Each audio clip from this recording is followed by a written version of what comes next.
to Mama Muzzy Tarot. If you chose the Knight of Swords deck, that's the the Alleyway Tarot. Sorry.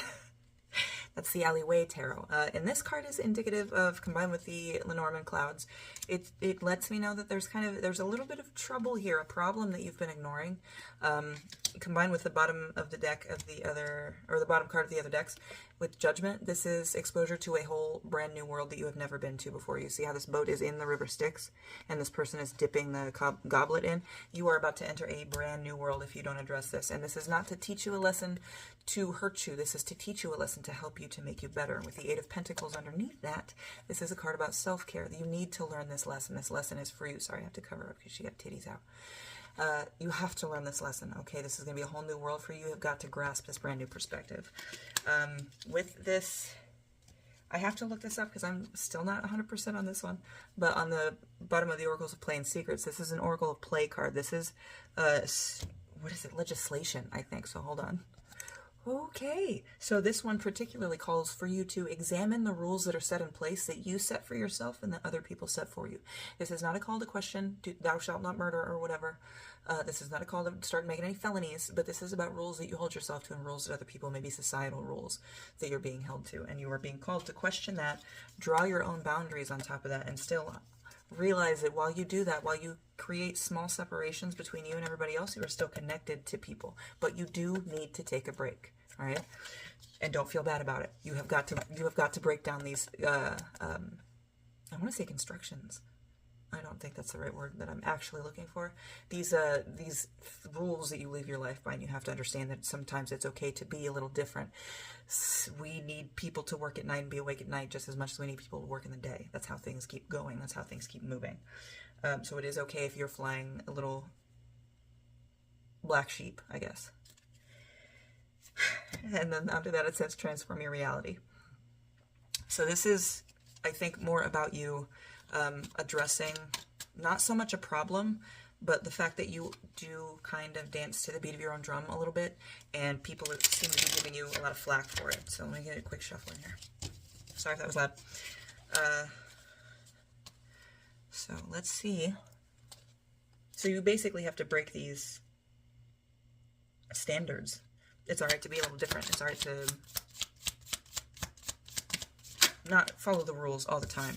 Okay, so we have Death coming out. Again, this is a card of change. This is a card of extreme change. This is a card of actually being unapologetically yourself, while still being able to control. Now you see how this person is being themselves, but they are still controlling and wielding a giant weapon and not really hurting anybody else. You need to maintain that control. You need to change that. You might have that control over yourself, and you might just need to be okay with it. That there are going to be people who might be uncomfortable with how you run your life, or how different you just are. But either way, you got to break out of the constraints that you've set for yourself. Constraints is the word, not construction. You got to break out of these constraints a little bit. With this Judgment, the Death coming out card, and then the Devil. This, in a lot of decks, the Devil can be a sign of contracts, of choices, of decisions, of bad ties, of toxicity. But in this card, in this deck, this is a card of self-care. This is a card of just doing what you want as long as it's not hurting anybody. It's life. Like, you get one. For some people, they think, right? Whatever, it's life. You're here, you're meant to enjoy it. You're meant to be present in this time and do the things that you want to do as long as you're not hurting anybody and as long as you're not giving in too much, okay? Give in a little bit. Make some of those people uncomfortable and make them question their own biases, maybe, is the call there. Let's see, the Hermit. Okay, so this is still about being yourself, being by yourself until you find those people that come along that you would ask their advice and value it as well.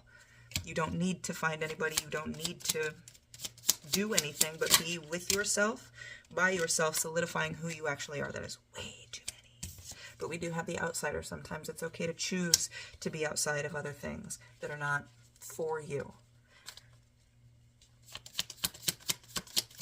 100% okay. The Hermit and the outsider, yeah. Fuck everybody else. This is straight up do you, boo. With a grip of cards that you had on the bottom of the oracles. And Gemini. So this is, make sure that while you're doing this, you will end up feeling lonely, I think. You will end up searching for connection. Don't Don't stress out about it, but don't lose yourself in trying to help other people as well, okay? Don't make yourself an outsider in trying to help people. Yeah, I don't know if that's the best way to explain the feeling that I have. It's like, if you choose this path of outsider, you can't just continue giving yourself away. If you choose this path to be different, to draw boundaries, you can't step over your own boundaries. You have to maintain them. That's what it is. You have got to maintain your boundaries. You have got to have two of you. You have to have a you for yourself, and time for yourself, to where you can, it's like stretching your legs after you've been cramped in a car for a while, right? And then Taurus, this is a card of stubbornness and being grounded. And you also might be a Taurus, but we've got Taurus and Gemini here as well, so. And Aries. Oh, okay, so Taurus is remaining grounded and balanced. Aries is the risk of hyperfocus. This is missing so much, like hyper-focusing on something, you miss everything else. Don't cling so much to the idea of outsider. Literally just be you. It's okay if you're an outsider. It's okay if one day you decide to go in town and get a hotel and stay there for 3 days and talk to everybody. The whole point of this, you have got to break the rules and standards and just live your life for you. You don't need to fit yourself into a certain box or a specific title. You just need to be you. And if you need time to figure out what that is, that's fine. Take that time. That's what this Hermit is suggesting, along with the Devil and coming out of the outsider. You are very heavily being pushed to be yourself and be proud of it, while also maintaining balance and not hyper-focusing on just who you are, right? Just live your life. Okay, the Influencer. Hold on, I have to look this one up. This is presented, I'm pretty sure this card is representative of presenting a side to people. Yeah, you might have presented a, sheesh, yeah, you sure did. You presented a side to people that you thought they wanted to see. That's what this card is. Underneath that, you have the Ace of Skulls and the Ace of Wands. So the Ace of Wands is about action. It's about possibility. It's about movement, plans, going in some scenarios. I'm going to look at the Ace of Skulls. Hold on. Okay, yeah, this, you thought, like you were showing people who you thought they wanted to see. You were trying to mold yourself into what people thought you wanted. But this is not the time for it. You are who you are, and you cannot help that. And trying to pretend that you are this influencer is slowly going to kill you. Not good. You need to make a choice to change here with this Judgment card and the Queen of Wands under it with the Ace of Wands, the Ace of Skulls. This Ace of Skulls in particular is about discovering who you are at your very, very core. With the Ace of Wands behind it is straight up energy, ambition, and drive. You need to make this a very serious focus in your life, all right? But make sure you are maintaining balance and not hyperfixating. I know all of those cards suggested hyperfixating because they're all about doing it. Do it. Maintain balance. With all of those cards, it feels like you've been trying to fight this for a long time. You need to just do it. Step foot, get out there, and go, okay? Find out who you are. Be proud of it. Don't be ostentatious. Keep a balance. And make sure you are living your life and maintaining your presence in your life. You got the one right now, okay? I hope this helped. Love you.